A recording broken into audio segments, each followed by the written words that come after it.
સાહિત્ય સાથે સંકળાયેલી ગાંધીનગરની એક દીકરી. આજે આપ સર્વેને વિશ્વ રંગભૂમિ દિવસની શુભેચ્છાઓ પાઠવું છું. વિશ્વ રંગભૂમિ દિવસ, રંગભૂમિ. છેલ્લા કેટલાય વર્ષથી હું રંગમંચ સાથે જોડાયેલી છું. કહું તો 17-18 વર્ષથી પણ વધારે. રંગમંચ એ મારા માટે મારું જીવન છે. નાટક એ નાટક એક એવી કલા છે જેને હું મારા મતે સંપૂર્ણ કલા કહું છું. બધી જ કલાઓને આવરી લેતી એક કલા. નાટક પર હું નાટ્યકર્મી તો છું જ, પણ એની સાથે સાથે મારી બીજી કળાઓને પણ જો ખીલવવી હોય તો આ રંગમંચ મને એ મોકો પૂરો પાડે છે.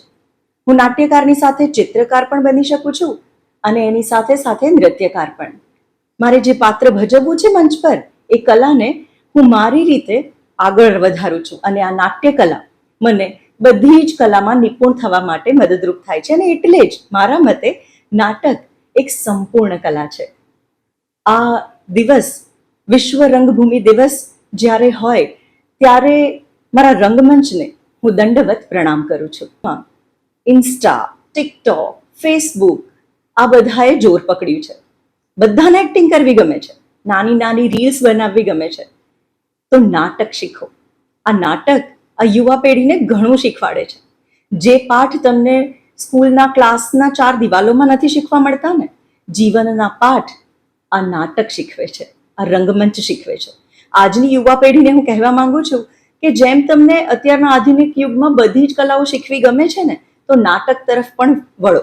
હા, આ છીછરી એક્ટિંગ નહીં, પણ નાટક, નાટકના ઊંડાણ, એક્ટિંગના ઊંડાણ સુધી જાઓ. રંગમંચ પર તમે ઘણું શીખી શકશો. તો યુવા પેઢીને હું કહેવા માંગુ છું કે નાટક એટલે માત્ર એક્ટિંગ નહીં. નાટક શું છે? નાટકને સમજો, રંગમંચને સમજો અને તમારી કલાને વધારે વિકસાવો. નાટક તરફ વળો, શીખો. અને એ એક એવું વિશ્વ છે, હું દરિયો કહીશ.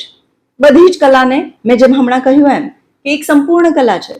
તો છીછરી એક્ટિંગ ન કરો, પણ આ રીલ્સ બનાવવા માટે તમારી એક્ટિંગની કલાને જો નિખારવા માંગતા હોવ ને, તો નાટક એ પાયો છે એક્ટિંગનો. તો દરેકને એવી વિનંતી છે કે બીજી બધી કળાઓ સાથે નાટકને વિસરશો નહીં. નાટકને આજે પણ જાગતું, ઉગતું અને ધગધગતું રાખો.